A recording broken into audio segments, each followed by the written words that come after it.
I'm just gonna give some 70s British car mind barf here on my Spitfire. So this is a 77, and if you know nothing about Spitfires, 77 is a very interesting year, and that this is the first year for steering lock. There it is. Boom. Steering lock. And because it's the first year for steering lock, they also moved the ignition switch up here on the column to economy to make the steering lock work, because there's a mechanism in there I'm not really familiar with. I've never had it apart that unlocks and locks the steering. So right now it's locked, and just like a modern car, if my old ass ignition switch will cooperate, which sometimes it won't, sometimes you have to get a little funky with it if you've moved the wheel against the lock like I just did. There we go. Now it's unlocked. Now we can turn the wheel. Now we can turn the wheel all the way around or wherever we want. Boom. Shut the car off. And it locks again. Of course, it's not locked yet until I turn it more, but I want to put it up against the lock again, so I don't want to get stuck. This being a 77, that is specific to 77. Can't think of anything else that's particularly specific to 77. This one's got a special option that's kind of rare-ish. It's got an electric overdrive, which is this switch on top, and that's kind of rare. You don't see those very often. Mine's got an aftermarket oil pressure gauge in it. Things about Triumphs is they never had an oil pressure gauge. It just had temp and fuel, and this would have been blank, or the switch for the lights would have been down here on some models, but most of the time this is blank, or the light switch was here, and there was just two gauges. All you get is temp and gas. And then as far as amps, you don't get that either. You just had this oil light over here. Mine does not work. It's the green light. Your ignition light. And your high beam light. This over here would have been cruise control. Mine had cruise. No longer it's hooked to anything. No longer does anything. There's not much else going on here. Fun fact, when I got this car, the interior was gutted. None of this was here. This wasn't here. This wasn't in here. All of this wasn't here. No carpet, no nothing. So I had the whole interior was done. This was here. This main console stuff, that duct tape was like that. I've applied some more, but eventually I'll recover it when I have time, which is probably also means never.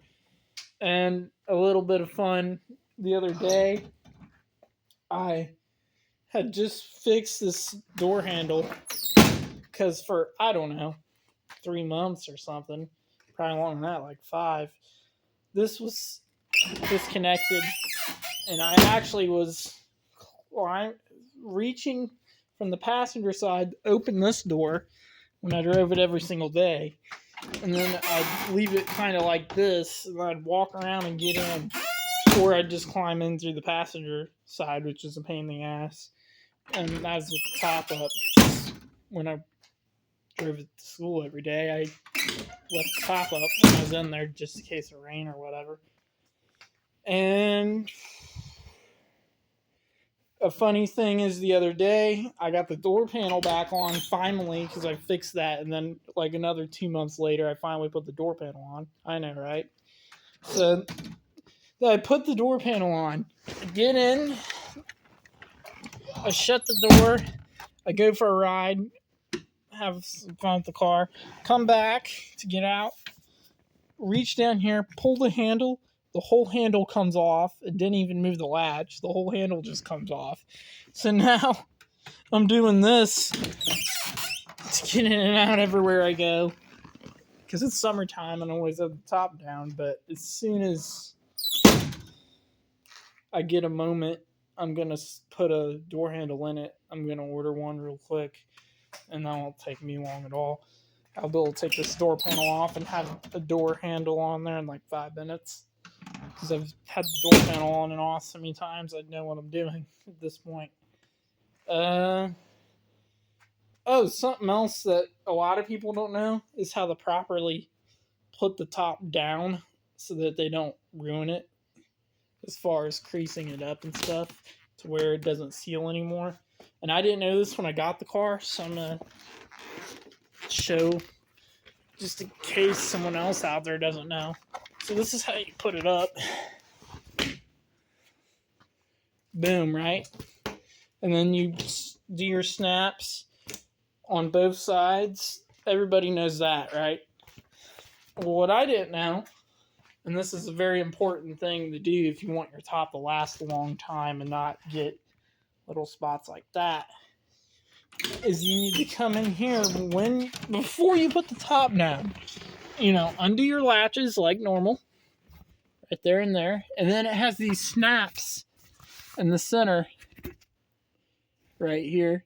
You want to undo all 4 of those snaps. Sorry. And then you want to see how this flops now. It's not connected to that bar anymore. Well, when you put the top down, that works in your favor. And watch this. So now what you'll have, it's hard to do one-handed, is all of that.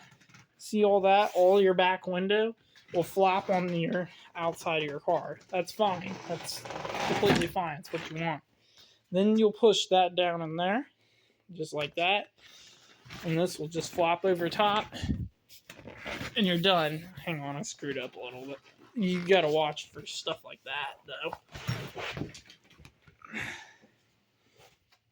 Sometimes it's kind of hard to get it right. Alright.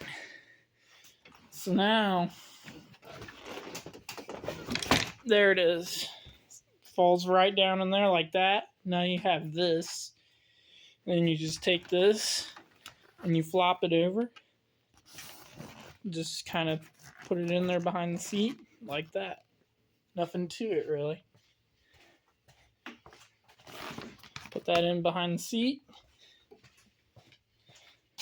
And this is now where if you have a cover, which I don't, I never had it, but if you have a cover, you would snap that on right here and tuck it in under here. So if you have a cover, you would snap, and you tuck it up under there. Somehow, I don't really remember how they go because I've never had one. I've only seen people do their cars. Mine has got the factory luggage rack, which is kind of neat. I mean, I never had anything on it, and I get why you see these, because if we open this up, I mean, there's not one in mine right now, but if I had a spare in here, you're choosing between spare tire or luggage, pretty much, because the spare will take up like this whole area, and then you're just left with this on the sides and a teeny bit up top, and not much up top. We're talking, the spare probably comes up to about here. So, and there's the end of the trunk right there. So, yeah. Mine used to have an electric fuel pump. That's another thing. But now, as you can see, there's just a filter in its place because I went back to mechanical, like original. Also, something else on the Spitfires. You do not want to just push this trunk down like this. That's bad. You want to come over here and grab this, and you want to push the trunk up and make sure that little nub there goes up in that slot, because this will just break this, and that's no good. You don't want to break that. The other thing you do is you're supposed to be able to do this If you're really gentle, you can do that. On my car when I got it, these cars had one cigarette lighter. It didn't work, so that's a reproduction. I can't talk. Cigarette lighter. This is the actual original lighter. Just the socket was replaced. I wanted to keep the original lighter, keep it as original as I possibly can, because when I got it, the guy had taken the cigarette lighter socket apart, and I didn't know anything, so I just bought one. It works. Use it to charge your phone or whatever. And it's got a Kenwood that came out of a car we turned into a derby car, so the radio is free, so that's why it's on there.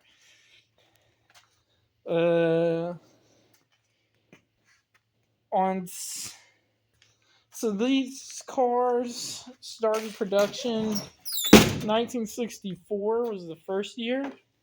This is the 77, and they ran through 80. So they had a pretty good run, but they didn't run as long as some other cars in the past, like Mustangs or whatever. But this being a 77, later car, it's got the big 5 mile an hour impact bullshit on the front, and it's got the higher bumper. On the older cars, they didn't have the bumper up here in the grill, which is where it is on this car. The grill's right behind this license plate, that open hole, because mine's missing the grill. They would have had a plastic grill in there, but mine's missing. That's why I leave the license plate holder there, because it blocks that, so you don't notice. Also 77, they had this plastic spoiler. The older cars did not have a spoiler. Mine's looks like it's got a little messed up ones there. That's okay. Whatever. History of the car. Mine's not perfect. It's not even as good as it looks. Okay. And back here, the license plate illuminating lights were junk on mine, didn't work. So if yours are junk, take these two screws out. And if you take those two screws out, there's actually, you'll look in there, there's little contacts with a light bulb. And the bulb actually is in between the two contacts. It's just literally jammed in there. That's how they are from the factory. And the plastic lens holds the contacts. Mine had broken lenses. So all I had to do is buy new lenses and pop them in with new bulbs. And it's been good ever since. So yours could just be that. Mine just had old and brittle plastic lenses that broke. So those are brand new light lenses and bulbs. I had to rewire the brake lights on mine, and put a new brake light switch in it. Other than that, I got the taillights working, and I haven't done anything else. Turn signals work, reverse lights, all that crap. So I got a pretty good unit. The only thing that doesn't work that I really do want to fix eventually is none of these. I take that back. One of these marker lights works, and it's this one right here. And that's because that one's brand new, and I put that one in. But none of the other marking lights on this car work, and this one's missing its lens that popped off. I have the lens, but I might just replace the light like I did the other one. But I'm trying to use as many original parts as I can. That's the original antenna from 1977. Looks like a screw rattled out there. I'll have to get another stainless screw. It's not a big deal though. I had to buy those trim rings. I was missing the trim rings for the rims. So on Triumph Spitfires, you could get the steel rims like these, which had the trim rings and the center caps in the middle, or you could get wire wheels. Those were an option from the factory if you wanted to pay for the wire wheels. Okay, that's really it out here. So this being a 77, it automatically makes it a 1500. The 1500 is like the big block of the Spitfires. It's the biggest engine you could have got. And mine is 77, so it is a smog motor, but it's desmogalized a bit. The previous guy put all new exhaust on this, everything minus the catalytic converter and smog pump. That's all gone. So it's just boop, just literally pipe 1500 muffler out the back, nothing else. He also put these twin SU carburetors on, which run great. I rebalanced them because they came out of tune, but other than that, they run great. They lost their tune at one point, and I got them back in tune. So I haven't done anything with those. I've never been a part or rebuilt to my knowledges, or like they were when they were new still. Mine's got oil leaks galore. We'll talk about that in a minute.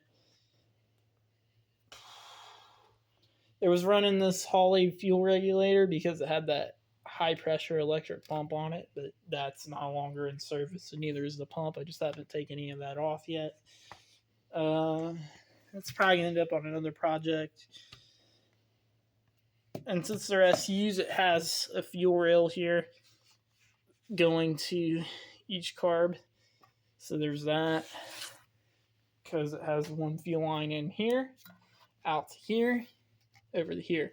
So if you have SUs and you're wanting to know, your idle mixture screw, there's one right there, and there's one right there if you have twin SUs.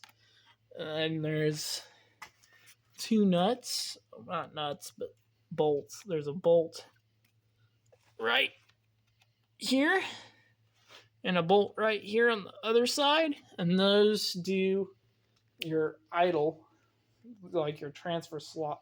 If you've ever worked on a Holley or an Elbrock, it's kind of like your transfer slots, is the way I understand it. So you want those in the right position.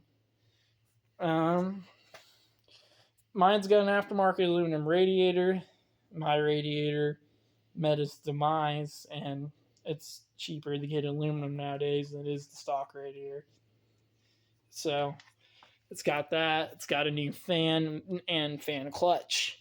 Story is on this, my fan clutch decided it didn't want to be on the water pump shaft anymore, and my fan went through my factory numbers matching radiator, tore it all up, and there you go. Legend has it, now it's got a new I believe this is a $200 radiator. I spent $200 on the radiator, and the fan cost me like, I don't remember, $75 or something. This is a few years back. And it came, fan clutch I just bought already to go, brand new.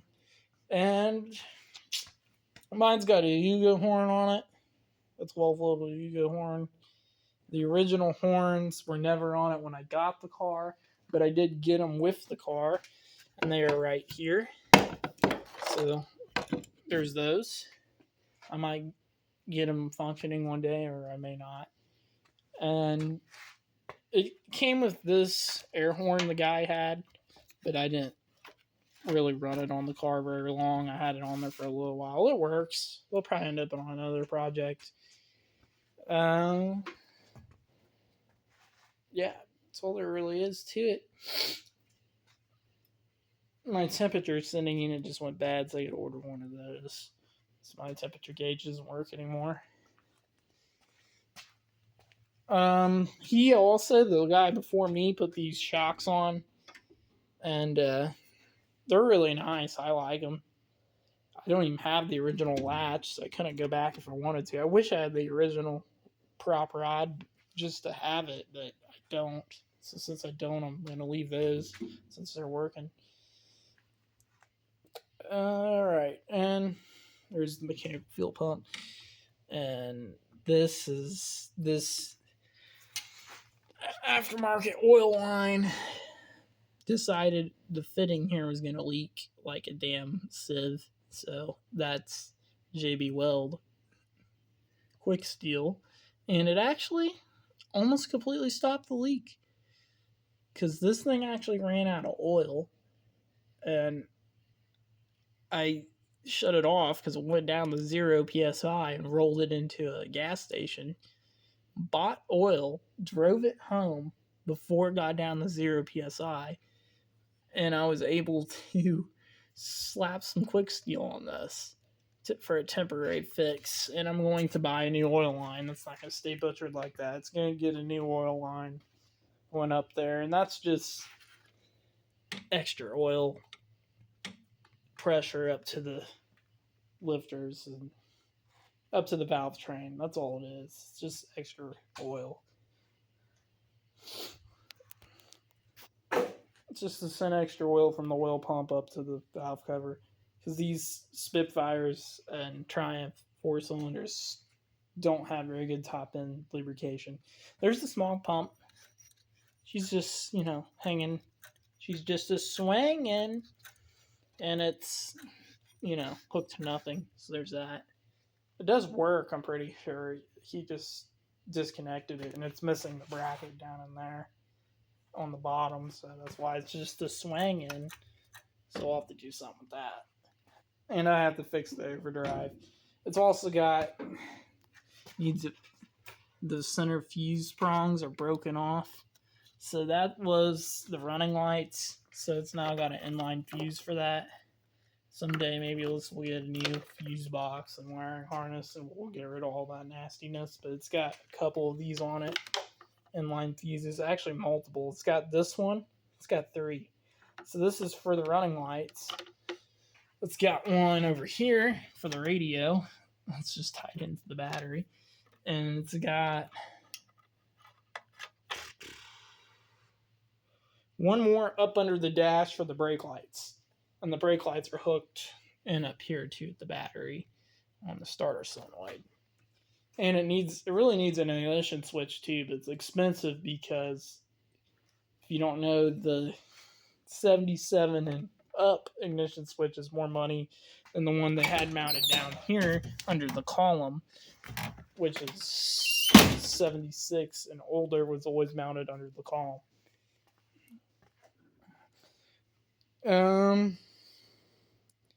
The guy did some front suspension stuff. I don't know if he did this side or not because it's all painted black, but he did that spring and stuff.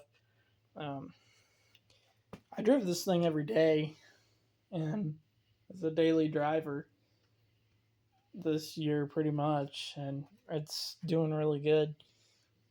It's got, of course, your flip open gas cap, which I really like. It really kind of almost reminds me of the 68 Charger we used to have. And yeah, that's all there's to it. This was seized, the heater valve, and I actually got it unseized with PV Blaster, and it's been working. I drove this thing all winter, no problem. Down the highway, 20 miles a day. I drove it probably around 25 miles a day, every single day.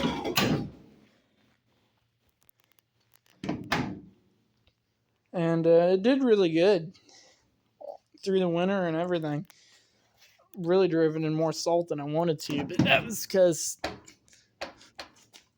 I loaned my Ford Explorer out to my mom when she hit a deer with her van, so I was driving this every day. It did really good. I was actually really proud of the car, how well it did, driving all those miles for its age. It really only broke down 3 times too, and I kept driving it shortly after the van was fixed, not because I couldn't drive the Explorer, but because I wanted to drive my car because the weather got nice, and I drove it every single day up to the last week. And then I drove my International a little bit because I just wanted to drive a different project. But yeah, radio works. It was free out of that derby car we built. It was a Chevy Prism that came out of. And yeah, that's on all the time. I gotta get into the brake system and look at that. But it's not affecting its stopping. It stops really well. The brakes are really good, so I just haven't bothered to mess with it. Fire it up here. It's been sitting a couple days.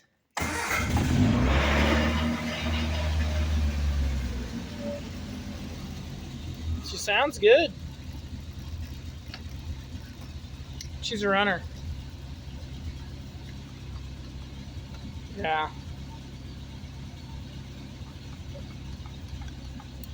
Good running old car. Here's the Yuga.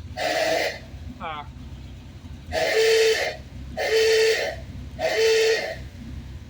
It works a little better when the battery's charging on the alternator. After a few minutes of it charging, it'll work better. There we go. I think it's better already. But yeah, she's running really good. Well, shit. Hang on. We might want to shut this off. It's not making any noise, but the oil pressure gauge shows nothing. So we might want to look at that.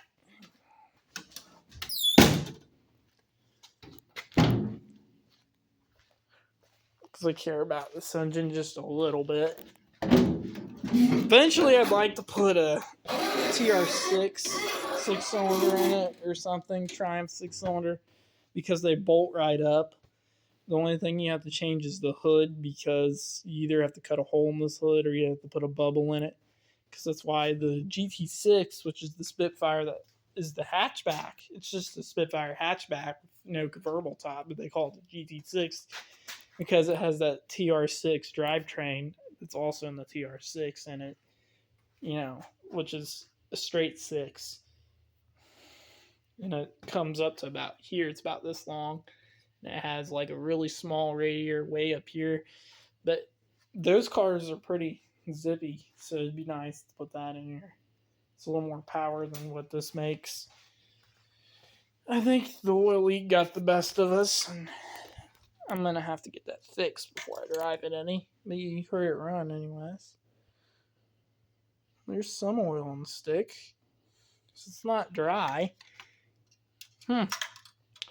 Well, I'm just not going to run it anymore until we get that fixed. Anyways, and I did a clutch slave cylinder on it, but that's about it. That's pretty much the story of this car. And I did a wiper arm. This arm was broken completely off, so I replaced that. So I've done a lot to the car, really. The seats I recovered. I did everything interior-wise, minus the convertible top. Was already done. The last guy did that. So yeah. It's a nice car. I like it. It's the only reason I keep fixing it every time something goes wrong. I've replaced almost every U-joint in this thing. These cars have a lot of universal joints. So it's got 4 in the back here on just the axles. 1 in the center of each axle and then 1 up on the right by the diff. And then it's got 1 up here on the back of the drive shaft and 1 up on the front of the drive shaft. So it's got a lot of universal joints. And I've replaced a few of them. Here's one of the ones that goes on the diff. Here's a spare one I got. So this is completely locked up, if you're curious, which is why it's not in the car. It's one of the problems I had, this locked up. So, and then I got a spare axle out of one of these cars, actually 2. And this is what it looks like. Right there. There's the assembly. Leaf spring mounts up here. Because it's a transversely mounted leaf. Your shock absorber goes there. And that's really all that holds it on. This is a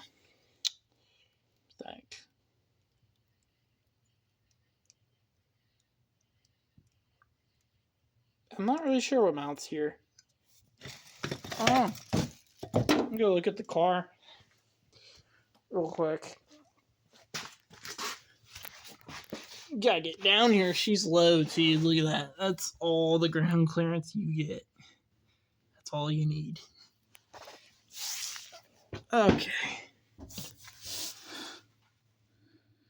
I can't really see in there, but I might be able to get the camera so I can see.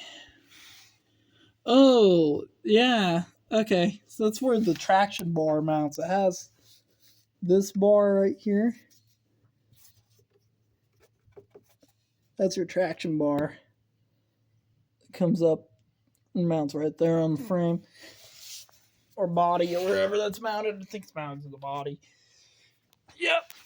Anywho, you've probably seen some of my Bondo and rust holes down there, but yeah, it's an older repaint from the 90s. So what do you expect? It's really in pretty good shape.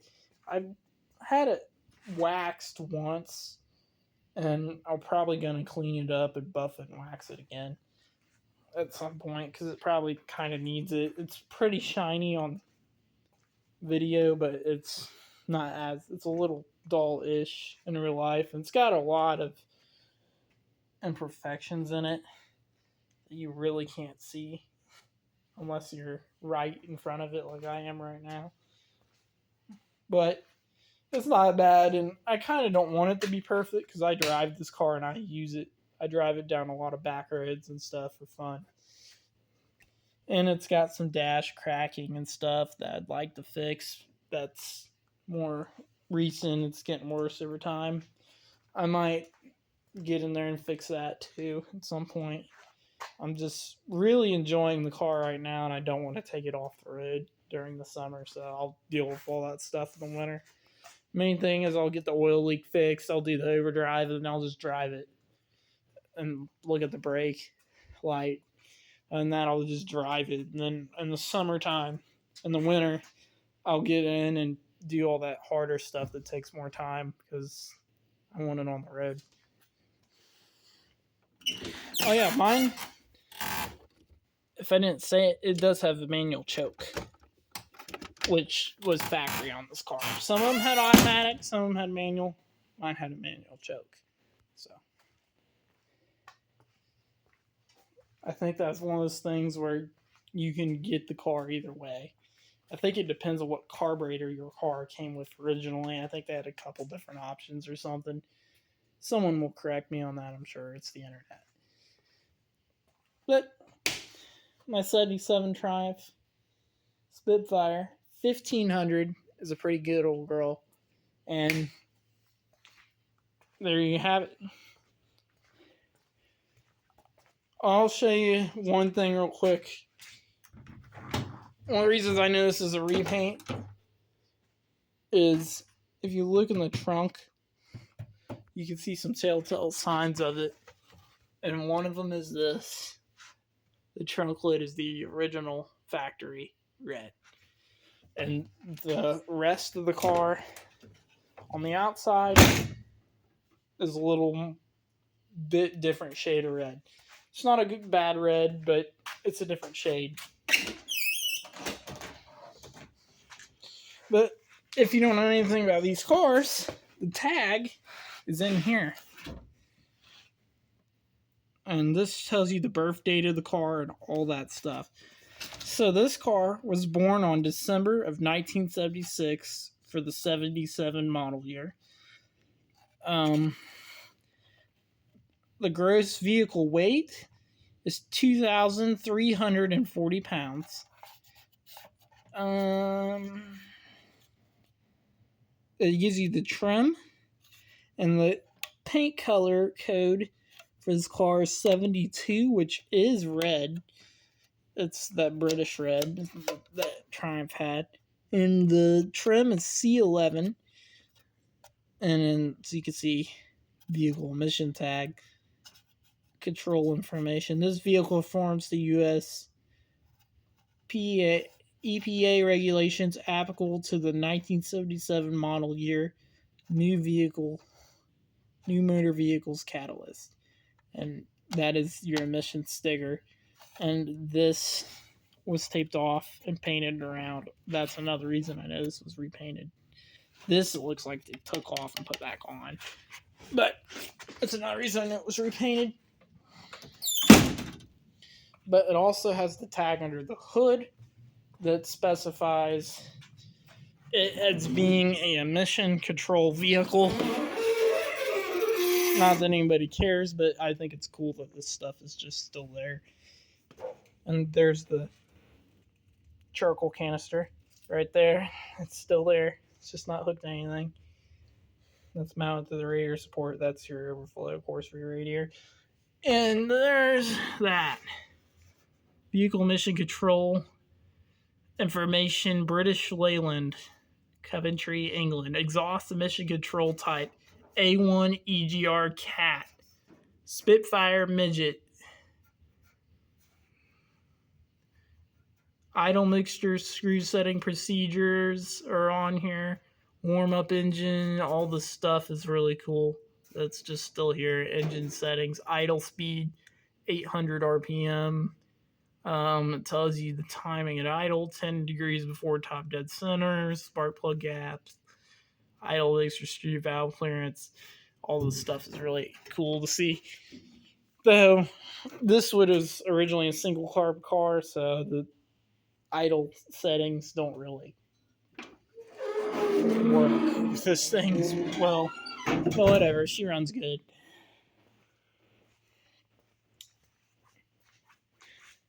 As there's your mind barf on 70s British cars. Sorry if it's a little shaky. It's me holding it. I suck. But that's all you really need to know about my 77 Triumph, because that's all I know. And this is the original windshield too. Vents in it, engraved in it. It's pretty cool. And yep, pretty cool car. Not too bad for age. She looks pretty good. So that's all you need to know about 70s Triumph Spitfires. In my knowledge, that's all I know. I know everything about this particular car for the most part. And so it matters to me. As far as the story where I got it, it was going to be a project between a college kid and his dad up in Bloomington, Indiana. The kid went to IU. The dad bought this car to bond with his son and work on it with his son. His son, being a college kid, was busy running around chasing girls or whatever, and he ended up only working on the car a handful of times with his dad and lost interest. And then the car popped up for sale, and I saw it and basically had to have it. Have been a fan of MGs and stuff before, and I saw this and I was like, that's cool. I didn't even know what a Spitfire was when I went to go look at it, but I went up there, looked at it. We took it for one test drive, barely around the block, like halfway around the block, just down a couple streets, and turned around, went back, and I just like, I gotta have this car. So we paid the guy, I think it was $2,500 at the time, and it was worth every penny. So glad I did it. And these were painted like 2 years ago with rattle cans. And that's why the color's a little off, because you can't quite get this color anymore. And I got that color, was the closest I could get. But from a distance, you can't really tell, and no one's called me out on it, so of course I just gave away my secret. Anyways, that's it. That's all I know.